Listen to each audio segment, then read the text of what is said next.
Hello students, most welcome आपकी अपनी YP computer classes की टू क्रिएटिव लर्निंग में। Today we are going to discuss about slab based class and object program and also discuss how to write comments and VDT table. VDT means variable declaration table in exam. So 3 points we are going to discuss here: slab based class and object program, second writing comments, and third one how to write VDT table. तो slab क्या होते हैं वो मैं आपको describe कर देता हूँ। तो ये जो आप देख रहे हो, first 100 units for 2 rupees, next 200 rupees, 3 rupees and above 300 units 5 rupees. तो जब भी फर्स्ट 100 या फर्स्ट 10 किलोमीटर्स या फर्स्ट जो भी मतलब वो पॉइंट्स देंगे, फर्स्ट नेक्स्ट एंड अबव या अगेन नेक्स्ट, तो समझ जाइए कि वो क्या है, स्लैब बेस्ड प्रोग्राम है। तो उसमें हमें स्लैबिंग करना होगा और किस टाइप से उनको कैलकुलेट करते हैं वो देखेंगे। तो प्रैक्टिकली हम इस चीज को समझेंगे। सो स्टार्ट करते हैं। तो मैंने यहाँ पर क्लास एंड ऑब्जेक्ट का एक प्रोग्रामिंग क्वेश्चन लिया हुआ है जिसे हम प्रैक्टिकली सॉल्व करने वाले हैं। ओके, ये क्वेश्चन ईयर 2017 में ICC class 10th subject computer application में आया हुआ है। ओके, तो ICC कंप्यूटर क्लास 10th में एक सेक्शन बी रहता है जहां पर 6 क्वेश्चंस होते हैं, जिसमें से हमें 4 क्वेश्चंस अटेम्प्ट करने होते हैं और ईच क्वेश्चन 15 मार्क्स का होता है। तो पहला ही क्वेश्चन जो सेक्शन बी का होता है वो क्लास एंड ऑब्जेक्ट का होता है, जो सबसे सिंपल होता है। तो मैं यहाँ पर सजेस्ट करूंगा कि ये आपको करना चाहिए, अटेम्प्ट करना चाहिए, बिकॉज ये सबसे इजी होता है। देखने में बहुत बड़ा लगता है लेकिन सबसे इजी होता है। ओके, तो यहाँ पर ये जो आप पार्ट देख रहे हो डेट इज कॉल्ड स्लैबिंग। तो यहाँ पर स्लैब्स बने हुए हैं। फर्स्ट 100 यूनिट्स के लिए क्या करना है, नेक्स्ट 200 यूनिट के लिए क्या करना है और अब अबव 200 यूनिट्स के लिए क्या करना है। तो यहाँ पर एक ही प्रोग्राम को समझने में, तो यहाँ पर आपका काफ़ी प्रॉब्लम सॉल्व होने वाला है। 2017 ईयर का क्वेश्चन पेपर का जो क्वेश्चन है वो उसका आंसर आपको मिल जाएगा, साथ में आपको स्लैब्स भी समझ में आ जाएंगे एंड मैं यहाँ पर कमेंट्स के बारे में भी बताने वाला हूँ और साथ में VDT टेबल के बारे में भी बताने वाला हूँ। ओके, तो एक प्रोग्राम लेकिन मल्टीपल्स बेनिफिट्स आपको मिलने वाले हैं। ओके, तो स्टार्ट करते हैं यहाँ पर वन बाय वन। और मैं क्यों सजेस्ट कर रहा हूँ कि इस प्रोग्राम को आपको करना ही चाहिए अपने बोर्ड एग्जाम में, because each and everything is given. Okay, तो यहाँ पर बस कॉपी पेस्ट करना आना चाहिए आपको। Okay, define a class electric bill. Class का नाम ऑलरेडी दिया हुआ है and class name is electric bill. Instance variable data members भी दिए हुए हैं, दीज आर वेरिएबल्स। तो वेरिएबल्स को किस टाइप से डिफाइन करना है, all things are given and member methods, कौन कौन से मेथड्स आपको बनाने हैं, है ना। Void accept, void calculate and calculation के अंदर हमें इस टाइप की कैलकुलेशन करनी है जो हमें समझना है and void print. Okay, print के अंदर ये हमें प्रिंटिंग करनी है। तो write a main method to create object of the class and call the above method. तो ये एक प्रोग्राम है जो ज्यादातर इसी टाइप से रिपीट होता है, बस जो कैलकुलेशन का जो फैक्टर है वो चेंज हो जाता है। अगर ये प्रोग्राम आपको कंप्लीटली समझ में आ जाता है तो यहाँ पर मैं बताता हूँ कि कॉमन पॉइंट्स क्या हैं। वेरिएबल जनरली कॉमन रहते हैं, वो अदर वेरिएबल्स देंगे अकॉर्डिंग टू क्वेश्चन। क्लास का नाम चेंज हो जाएगा, वेरिएबल चेंज हो जाएंगे। इनपुट फंक्शन जो वॉइड एक्सेप्ट है, यहाँ पर वॉइड इनपुट, वॉइड एंटर, कोई भी फंक्शन आएगा जिसका मीनिंग केवल वैल्यू इनपुट करना होगा। कैलकुलेशन थोड़ा डिफरेंट हो जाता है, यहाँ पर स्लैब्स के बेसिस पर कैलकुलेशंस हैं और नॉर्मल अदर कैलकुलेशंस आती हैं। और प्रिंट फंक्शन, ओके, और यहाँ पर डिस्प्ले फंक्शन हो सकता है, मीनिंग सेम है कि हमें वैल्यू डिस्प्ले करनी है। और मेन मेथड। तो अगर सपोज इसी टाइप का दूसरा प्रोग्राम आता है या फिर अनदर इसी पर डिपेंडेंट क्लास एंड ऑब्जेक्ट के प्रोग्राम आते हैं, तो उसमें जो टफ टास्क होता है वो केवल कैलकुलेशन फंक्शन का होता है।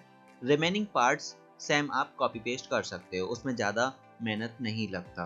ओके, तो चलो स्टार्ट करते हैं। तो जैसा कि क्वेश्चन में गिवन है, क्लास का नाम क्या है, इलेक्ट्रिक बिल, तो मैंने क्लास का नाम क्या किया है, इलेक्ट्रिक बिल ले लिया। और यहाँ पर उन्होंने बताया है वेरिएबल ये डिक्लेयर करने हैं, तो 3 वेरिएबल्स हमने डिक्लेयर किए, string n, int units and double bill. ये ऑल वेरिएबल्स का डिस्क्रिप्शन ऑलरेडी दिया हुआ है। n के अंदर हमें कस्टमर का नाम एंटर करना है और यूनिट्स के अंदर number of unit consumed and bill variable to store amount to be paid. Okay, तो यहाँ पर हमने कमेंट क्या लिखा, इंस्टेंस वेरिएबल डिक्लेरेशन। तो यहाँ पर जो हमने वेरिएबल बनाए हैं they are called instance variable और data member variables. And then हमने स्टार्ट किया पब्लिक वॉइड एक्सेप्ट, जिसमें हमने यहाँ पर इनपुट किया हुआ है, okay, customer name and number of unit consume. Each and every program में इनपुट इसी टाइप का रहेगा, जो उन्होंने बोला है वो आप इनपुट कर दीजिए। ओके, मेन यहाँ पर पब्लिक वॉइड कैलकुलेट फंक्शन है जो मैंने एम्प्टी छोड़ा हुआ है, बिकॉज यही हमारा मेन टास्क है, how to write the calculate function. और यहाँ प्रिंट फंक्शन मैंने ऑलरेडी दिया हुआ है। ये ऐसे फंक्शन जो मैंने ऑलरेडी दिए हुए हैं, इसमें ज़्यादा मेहनत नहीं करनी होती, कॉमन रहते हैं सभी प्रोग्राम्स में। जो भी वो आपको बोला गया है डिटेल प्रिंट करने के लिए प्रिंट कर लीजिए, इनपुट करने के लिए बोला गया है इनपुट कीजिए। ओके, एंड मेन मेथड भी काफ़ी कॉमन रहता है। आपको क्या है, एक ऑब्जेक्ट बनाना है और उस ऑब्जेक्ट के थ्रू उन सभी फंक्शंस को कॉल करना है। तो ये कॉमन टास्क है जो मैंने ऑलरेडी यहाँ पर बनाकर दिया हुआ है। कैलकुलेशन टास्क मिस किया हुआ है बिकॉज उसी को बनाना हमें सीखना है, उसी पर ज़्यादा हमें स्ट्रेस देना है। अगर आपने ये वीडियो देखा तो आपके काफ़ी कॉन्सेप्ट्स क्लियर होने वाले हैं। ओके, तो स्टार्ट करते हैं। अब देखो, बार बार हमें ऊपर मूव करना होगा फिर नीचे जाना है, इससे अच्छा मैं क्या कर रहा हूँ, कमेंट्स में ये नोट डाउन करने वाला हूँ कि एग्जैक्टली हमें क्या करना है। जितना क्वेश्चन आपकी आंखों के सामने रहेगा, आपके पास क्वेश्चन पेपर रहेगा, तो आपको ये कमेंट लिखने की ज़रूरत नहीं है। जो मैं यहाँ पर लिख रहा हूँ, मुझे बार बार ऊपर नीचे नहीं जाना पड़े, इसलिए मैं यहाँ पर ये कमेंट लिख रहा हूँ। ओके, साथ में मुझे बताइए कि ये किस टाइप की कमेंट है, साथ में ये भी हम करते हुए चलते हैं। ये जो मैं कमेंट यहाँ पर दे रहा हूँ, ये किस टाइप की कमेंट है, और यहाँ पर ये कमेंट मैंने बनाया है ये किस टाइप का है। तो ये सिंगल लाइन कमेंट्स है और ये डॉक्यूमेंटेड कमेंट है। अगर मैंने यहाँ से एक एस्ट्रिक हटा दिया तो ये मल्टी लाइन कमेंट हो जाएगा। ओके, तो यहाँ कमेंट का भी आपको मीनिंग पता चल गया कि कमेंट्स हम किस टाइप से लिखते हैं। ओके, तो यहाँ पर इसे सॉल्व करने के लिए थोड़ा सा आपको डेली लाइफ में जाना पड़ेगा। सोचो, आपके डैड हैं, उनके पास एक इलेक्ट्रिक बिल आया हुआ है और उसमें इलेक्ट्रिसिटी बिल के पीछे कुछ टर्म एंड कंडीशंस लिखी हुई हैं। इसी टाइप की लिखे रहते हैं कि फर्स्ट 100 यूनिट्स के लिए आपको कितना पे करना होगा, नेक्स्ट 200 यूनिट के लिए कितना पे करना है। ओके, तो आपको वो बिल कैलकुलेट करके देना है। ओके, तो नॉर्मली आपको जो भी यहाँ पर कोड करना है उसे एज अ थियोरी पर्पस मत कीजिए, पूरा डेली लाइफ में इम्प्लीमेंट करने के लिए कीजिए कि इसका डेली लाइफ में भी यूज होने वाला है। ओके, उस टाइप से करोगे तो आप कोई भी प्रोग्राम कर सकते हो। तो ये आपको एज्यूम करके चलना है कि ये आपको बिल पे करना है, और सपोज इलेक्ट्रिसिटी बोर्ड से कुछ कैलकुलेशन मिस्टेक आ गया है और जो जनरली आपका बिल आता था वो बहुत ज़्यादा आ गया है। सपोज आपका 5000 का बिल आता था लेकिन अभी 50,000 का आ गया है, तो आपको कैलकुलेशन तो करना ही पड़ेगा, तो ये कैलकुलेशन आना चाहिए। तो देखते हैं उनका टर्म एंड कंडीशन क्या है। फर्स्ट 100 यूनिट्स के लिए 2 रुपीज़ पे करना है। तो फर्स्ट 100 यूनिट्स, तो हम यहाँ पर इफ कंडीशन लगाएंगे। यूनिट किस वेरिएबल के अंदर है, यूनिट्स वेरिएबल के अंदर है, तो less than is equal to 100, bill is equal to, यहाँ कर्ली ब्रैकेट्स भी लगाते हुए चलिए। सिंगल लाइन के लिए कर्ली ब्रैकेट की जरूरत नहीं होती, लेकिन ब्रैकेट लगाते हुए चलिए जिससे कि आपको प्रॉपर्ली समझ में भी आता जाएगा। तो bill is equal two units into 2 rupees, ये हमारा फर्स्ट कैलकुलेशन हो गया। ओके, तो अगर आपको बस ये एज्यूम करना है कि आपकी यूनिट्स क्या आया है। अगर आपके यूनिट्स सपोज 90 आया है। ओके, तो 90 इंटू 2 रुपीज़ की बेसिस पर आपका बिल कैलकुलेट हो जाएगा। ओके, बिकॉज ये फर्स्ट 100 यूनिट्स के अंडर में है। अब नेक्स्ट 200 यूनिट के लिए आपको क्या सोचना होगा कि आपका जो बिल आया है वो सपोज 150 आया है, तो 150 आपको एज्यूम करना होगा कि आप इस कंडीशन में कब एंटर होगे, जब आपके फर्स्ट 100 यूनिट फिनिश हो जाएंगे। ओके, और वो नेक्स्ट 200 यूनिट्स के लिए हम पे करने वाले हैं। तो हमने एक एग्जांपल लिया कि हमारा जो यूनिट कंज्यूम्ड आया है 150 आया है, ये 2 पार्ट्स में हमारा डिवाइड हो जाएगा, फर्स्ट 100 और रिमेनिंग। तो रिमेनिंग कैसे कैलकुलेट करोगे कि यहाँ पर जो 150 है और नेक्स्ट 200, तो नॉर्मली आपको जो टोटल यूनिट्स आया है, टोटल यूनिट्स माइनस 100 आप ऑलरेडी पे कर चुके हो, तो 100 को बस माइनस करना होगा, तो आपका क्या आ जाएगा, 50 रुपीज़ आ जाएगा। बिकॉज जब हम एग्जाम्पल लेते हैं तो हमें पता है कि 100 यूनिट का पेमेंट किया, तो अभी कितने यूनिट्स का और बाकी है, 50 यूनिट्स का बाकी है, तो ये कैसे निकलेगा, बस वो यहाँ पर लिखना है। ओके, तो यहाँ पर else if units less than, अब कंडीशन कैसे डिसाइड करेंगे हम, नेक्स्ट 200, तो हम यहाँ 200 तो नहीं लिखेंगे, नेक्स्ट 200 है, इसका मतलब प्रीवियसली 100 रुपीज़ 100 यूनिट्स कंज्यूम हो चुका है, नेक्स्ट 200 के लिए बात कर रहे हैं, तो टोटल कितना हो गया, 300 हो गया, तो less than equal to 300, bill is equal to first 100 units के लिए आपको पे करना है 2 रुपीज़।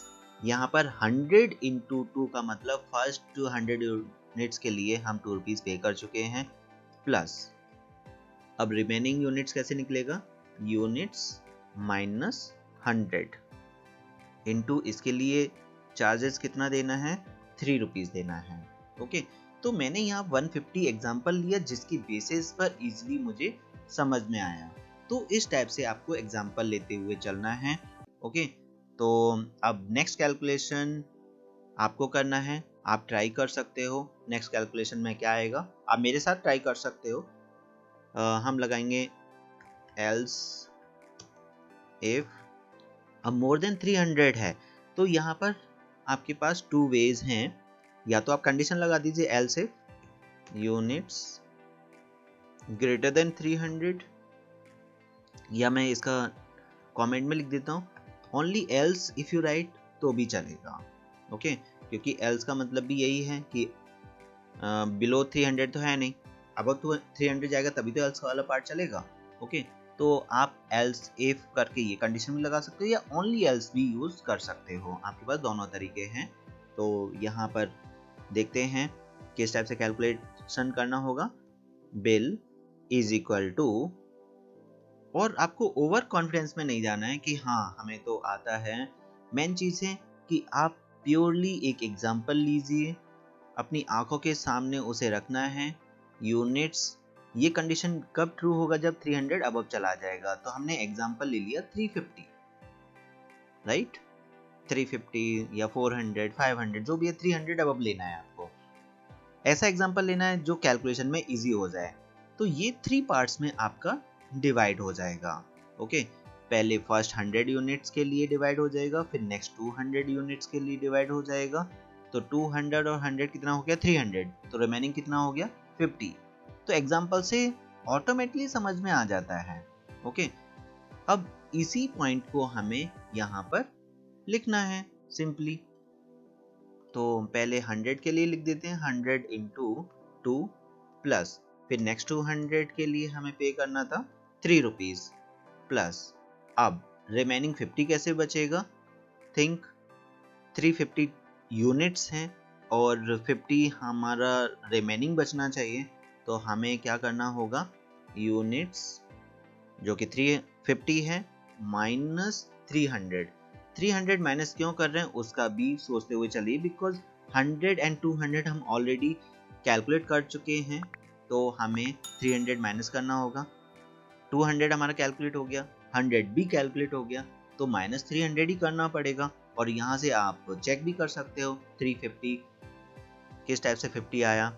ओके, तो इस टाइप से डबल ट्रिपल चेकिंग आपको करते हुए चलना है, जिससे कि कहीं पर मिस्टेक ना हो जाए। तो इसके लिए हमें पे करना होगा 5 रुपीज़। ओके, तो अब पॉइंट क्या है कि यहाँ पर एक एक्स्ट्रा पॉइंट भी दे रखा है, surcharge of 2.5% charged if number of unit consumed above 300 units.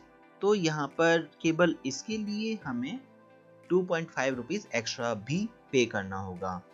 Bill is equal to bill plus bill into, अब 2.5% किस टाइप से कैलकुलेट करेंगे वो आप देख लीजिए। 2.5 डिवाइड बाय 100, राइट। तो जो भी परसेंटाइल अमाउंट कैलकुलेट करना होता है हम इस टाइप से करते हैं। तो बिल इनटू 2.5 डिवाइड बाय 100, तो ये उसमें एक्स्ट्रा बिल अमाउंट ऐड हो जाएगा। ओके, तो ये कैलकुलेशन हमने यहाँ पर किया। एक बार आपको क्रॉस चेक भी करते हुए चलना है। यहाँ पर क्रॉस चेकिंग कैसे करते हैं वो मैं आपको समझा देता हूँ कि ये जो 3 कंडीशंस हैं आपको अपनी तरफ से एग्जांपल लेते हुए चलना है। ओके, तीनों कंडीशंस का कि फर्स्ट आपके अगर 50 यूनिट्स कंज्यूम हुई तो इस कंडीशन में आ जाएगा और 2 रुपीज़ की बेसिस पर आपका बिल अमाउंट कैलकुलेट हो जाएगा। फिर सपोज आपका जो यूनिट्स हैं बिलो 300 होना चाहिए और अबव 100, तो हमने सपोज 160 ले लिया। अब 160 में मैनुअल कैलकुलेशन अगर आप देखोगे तो 100 और 60 आ जाएगा, है ना, क्विकली हमें समझ में आ जाता है। बट कोडिंग के अकॉर्डिंग यहाँ पर 60 आ रहा है या नहीं, बस वो क्रॉस चेक करना है। 100 इंटू 2 रुपीज़ हमारा पेमेंट हो जाएगा। यूनिट 160 माइनस 100 तो 60 आ जाएगा। 60 इंटू 3, यस सही जा रहे हैं, तो ये भी हो गया। अब अबव 300 है तो सपोज हमने 400 ले लिया, है ना, 400। अब 400 में फर्स्ट 100 आपका कैलकुलेट हो जाएगा, नेक्स्ट 200 भी कंप्लीट हो जाएगा। अब रिमेनिंग कितना बचेगा वो देखना है। तो फर्स्ट 100 आपका कैलकुलेट हो गया, नेक्स्ट 200 भी कैलकुलेट हो गया। यूनिट जो कि 400 है, अब यहाँ पर रिमेनिंग कितना बचेगा 100। कैसे आया, 400 माइनस 300। ओके, तो यहाँ पर 100 आ जाएगा और साथ में हमने extra sir charge amount add कर दिया। ओके, तो इसी को बोलते हैं स्लैब्स।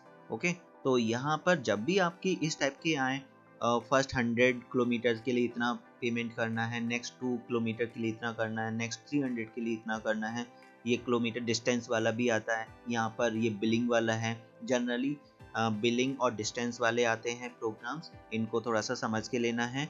और जो रेंज वाले आते हैं वो अलग हैं, कंफ्यूज नहीं होना है। रेंज वाले प्रोग्राम्स की अलग प्रैक्टिस करनी है और ये स्लैब प्रोग्राम्स की अलग से प्रैक्टिस करनी है। और यहाँ पर आपको थोड़ा सा कमेंट्स का भी आइडिया हुआ कि किस टाइप से मैंने यहाँ पर कमेंट्स लिए हैं। ज़्यादा कमेंट्स नहीं लिखने हैं, अगर एक प्रोग्राम में आप 5 या 8 कमेंट्स देते हो वो काफ़ी है, और मेन कमेंट्स लिखने हैं। ओके, तो यहाँ पर इंस्टेंस वेरिएबल डिक्लेरेशन एक कमेंट हो गया, यहाँ पर ये कमेंट हो गया, और यहाँ पर ये मैंने कमेंट में लिखा है लेकिन ये देनी नहीं है, अभी मैं इरेज कर देता हूँ इसे। ये हमें बार बार इसको जज करना था इसलिए मैंने यहाँ पर दिया है, ये कमेंट लिखना नहीं होता। ओके, और जितना अच्छे से आपको क्वेश्चन समझ में आएगा उतना ही आप अच्छे से आंसर दे पाओगे, इसलिए बार बार ऊपर नीचे ना जाना पड़े, इसलिए मैंने यहाँ पर लिख दिया था। फिर आपका print method and then main method में हमने इसकी कॉलिंग की। अब है वेरिएबल डिक्लेरेशन टेबल लिखना। तो वेरिएबल डिक्लेरेशन टेबल के लिए मींस VDT के लिए हम क्या करेंगे, VDT। तो VDT के लिए सिंपली सबसे पहले हमें क्या करना होता है, वेरिएबल लिखना है। कौन कौन से वेरिएबल्स हैं, डेटा टाइप और डिस्क्रिप्शन। ओके, तो VDT टेबल जहां पर हमें फर्स्ट जो हेडिंग देना है वो वेरिएबल है, दूसरा data type and third point variable description. Okay, तो यहाँ पर सिंपल है, ऊपर ऑलरेडी VDT उन्होंने दिया हुआ है, आपको ज़्यादा टेंशन लेने की ज़रूरत नहीं है। बस इसी में से देखकर आपको लिखना है कि n किसके लिए है, यूनिट्स एंड बिल। तो 3 वेरिएबल्स हमने यहाँ पर यूज़ किए हुए हैं। पहला वेरिएबल है n, फिर है आपका यूनिट्स और थर्ड है बिल। ओके, तो 3 वेरिएबल्स बनाए। जितने भी वेरिएबल्स हैं आपको बस वेरिएबल्स के नाम यहाँ पर लिखने हैं। ये कमेंट जो मैंने एक्स्ट्रा दिया हुआ है, ये एस्ट्रिक वगैरह ये नहीं लिखना है, सीधा नॉर्मल टेबल बनाकर आप रिप्रेजेंट कर सकते हो। तो n का डेटा टाइप क्या है, स्ट्रिंग, और उसका डिस्क्रिप्शन क्या है, तो डिस्क्रिप्शन सीधा आप कॉपी कर सकते हो यहाँ से। ये सबसे बेस्ट लगता है ये प्रोग्राम मुझे, because everything is given in this program. But वो है कि ये कॉपी करना आना चाहिए कि किस टाइप से हम कॉपी करते हैं। ओके, बिकॉज नकल के लिए भी अकल लगती है, राइट। तो यहाँ पर यूनिट्स का क्या हमने डेटा टाइप लिया है, इंट, और बिल का है डबल।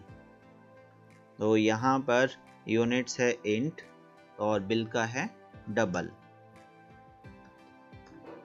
ओके, और यहाँ पर भी आप डिस्क्रिप्शन यहाँ से कॉपी कर सकते हो। मैं चाहूँ तो वहाँ पर लिख भी सकता हूँ। कॉपी करना क्यों बता रहा हूँ यहाँ पर, कि सिंपली आपको पता चले कि हाँ क्वेश्चन में गिवन है, और क्वेश्चन में गिवन नहीं है तो आप जैसे जैसे टास्क करोगे तो आपको खुद से ही पता चल जाएगा कि ये वेरिएबल किस लिए यूज हो रहा है। ओके, प्रोग्राम से हमें क्लियर हो जाता है कौन सा वेरिएबल का क्या वर्किंग है। ओके, तो इस टाइप से ये डिस्क्रिप्शन आ जाएगा। तो ये है VDT टेबल और दीज आर कमेंट्स। किस टाइप से आपको कमेंट्स लिखना है ये भी आपको पता चला। ओके, आई होप आपको ये स्लैब्स का प्रोग्राम समझ में आ गया होगा, slab based class and object का प्रोग्राम। ओके, तो अगर आपने ये वीडियो देखा है तो यहाँ से आपकी काफ़ी चीज़ें क्लियर हो रही हैं। ICC कंप्यूटर क्लास 10th में जो सेक्शन बी का क्लास एंड ऑब्जेक्ट का जो प्रोग्राम आता है वो क्लियर हो गया। बोर्ड ईयर 2017 में जो प्रोग्राम आया था उसका आंसर आपको मिल गया। ओके, क्लास एंड ऑब्जेक्ट का प्रोग्राम हम कैसे करते हैं वो भी आपको मिल गया। मीन्स एक वीडियो और मल्टीपल बेनिफिट्स आपको मिल गए। आप कमेंट सेक्शन में मुझे बता सकते हो आपको ये मेरा अटेम्प्ट कैसा लगा और आपको कितना समझ में आया, और जो भी आपके डाउट्स हैं वो आप शेयर कर सकते हो मुझसे, और आप डिमांड भी कर सकते हो कि इस टाइप की वीडियोस आपको और चाहिए, सीरीज बेस्ड चाहिए या फिर पैटर्न बेस्ड चाहिए, या क्लास एंड ऑब्जेक्ट के और भी प्रोग्राम्स आपको चाहिए। आपकी डिमांड पर मैं वो प्रोग्राम आपको जल्द से जल्दी प्रोवाइड करने की कोशिश करूँगा। तो आप कमेंट सेक्शन में जल्दी से जाइए और मुझे बताइए कि आपको कैसा लगा और आपको नेक्स्ट वीडियो किस टॉपिक पर चाहिए, जल्दी से कमेंट करके मुझे बताइए। Thank you for watching this video, see you in next video. Thank you so much।